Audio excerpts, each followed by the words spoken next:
Welcome everyone to From Shambles to Shambhala. Sophie's really excited to be here again today. She has had so much amazing feedback from people, and apparently you really love her. And many have just been asking if she could be a bigger part of the show. So she's here today. We're illuminating the 29th gene key, and the city is devotion. And so nothing quite says devotion like a lovebird. And because of our name, From Shambles to Shambhala, we are going to be trying to highlight people who are actually bringing a little bit more heaven to earth, taking a supposedly negative, bad situation and turning it into something that's really nourishing for their hearts and nourishing for all those around them. And you can join us at the end of the show for Mabel Chan, and she will be talking about her new book that has just come out on August the 18th. And it's all about her beautiful son Leo, who transitioned 8 years ago and is still with her in so many ways. Leo was actually born in the sun sign of Leo, and he just emanated all those beautiful aspects of Leo. He was a very magnetic personality, very well loved, loved to help people and to play and to shine his light so brightly in the world. And since he's transitioned, he has been in touch with both of his parents through signs and synchronicities that Mabel talks about in her book, The Infinite Bond. And the infinite bond is that bond between mother and son, mother and child, that is so powerful that not even death can change it. We feel so blessed and honored to have Mabel with us today, and so please watch to the end for a very special message from her. Without any further ado, we'll turn us over to Peter for the most recent energy update and see what's going on. Hi everyone, I'm going to be talking today about some of the very powerful energies of this midpoint in the month of August. I think I'll start by talking about the August 17th, last Monday, which is the anniversary of harmonic convergence.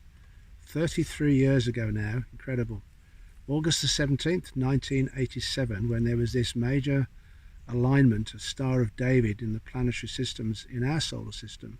Richard Rudd in the 55th Gene Key discusses these three critical dates, and the first one is harmonic convergence, and he talks about a major event taking place in a neighbouring galaxy.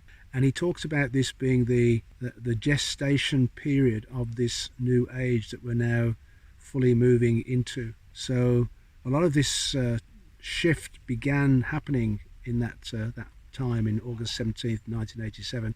And I recall that I was actually aware of it at that time, and wasn't quite sure what it meant, but was certainly consciously tuned into it. And a lot of people of my generation woke up either on that date or soon after that date to their true spiritual mission, their true spiritual calling. And the second date that Richard talks about is the 2012, which he talks about being the birth of this new age. And so we've got these three dates which are like significant events leading us towards our future. And so that birthing took place on the 2012.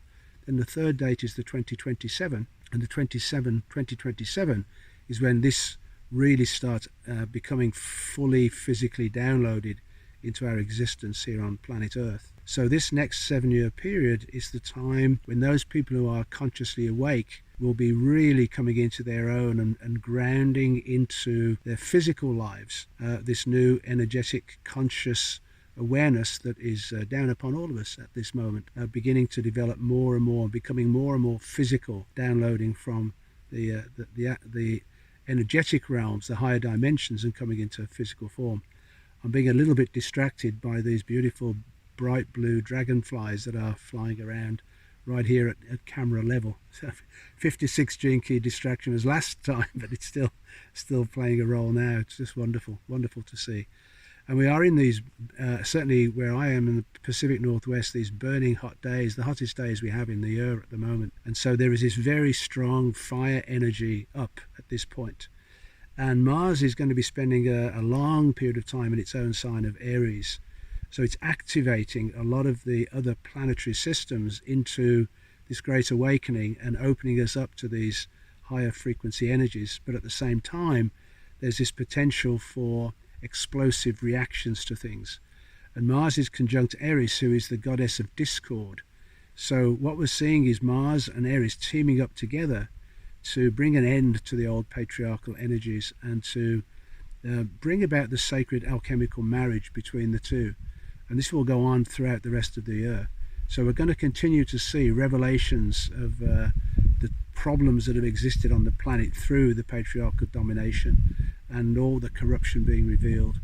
So it's really important to not get stuck into the angry outbursts that are taking place, but to just stay calm and stay centered and realize that this is an important part of this opening up. And then on the following day, on the 18th, we had the new moon in Leo, right at the end of Leo. So this was asking us to look at what's happened over the course of this month in the sign of Leo and then set a new intention for ourselves. And this is about us being the pioneers of this new time on the planet.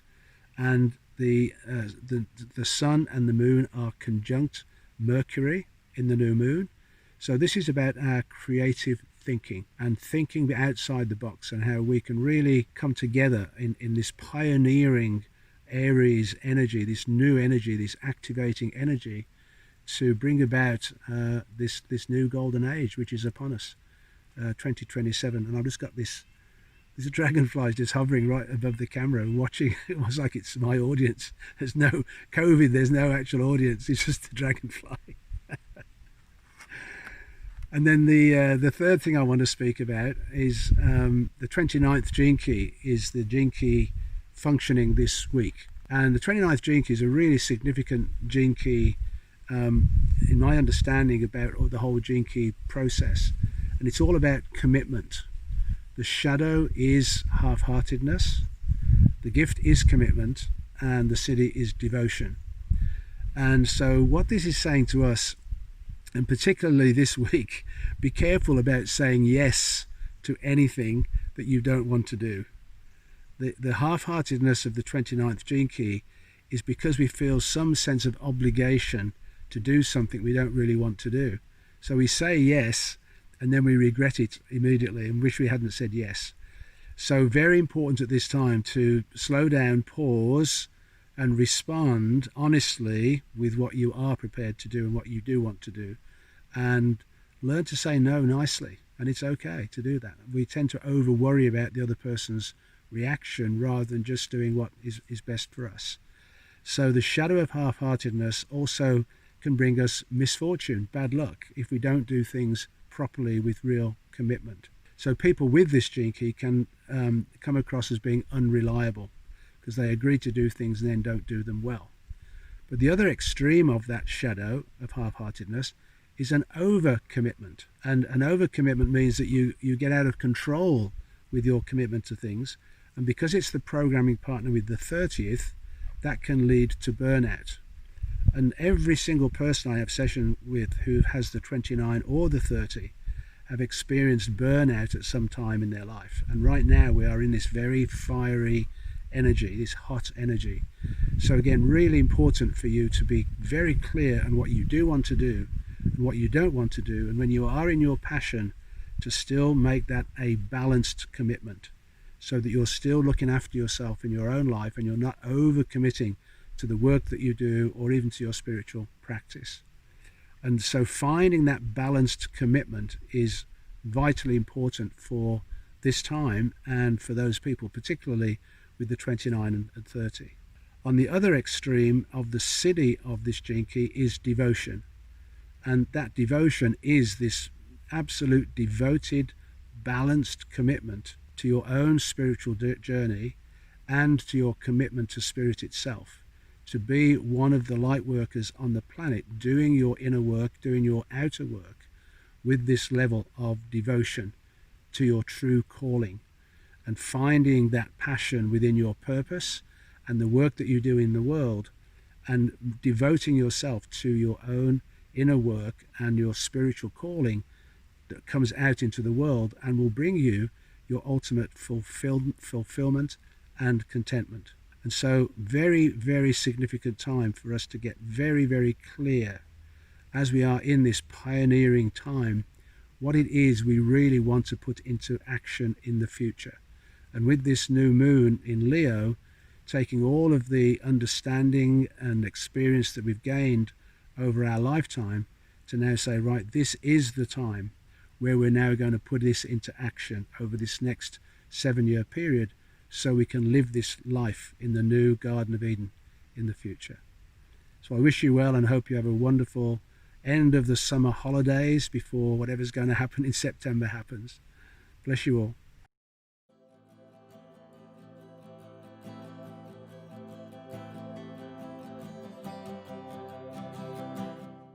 Hi, I'm Mabel. I'm Leo's mom. He's now in the spirit realm. He was with us for 19 years and a few months. Actually, today is his birthday, 8/10, August 10th.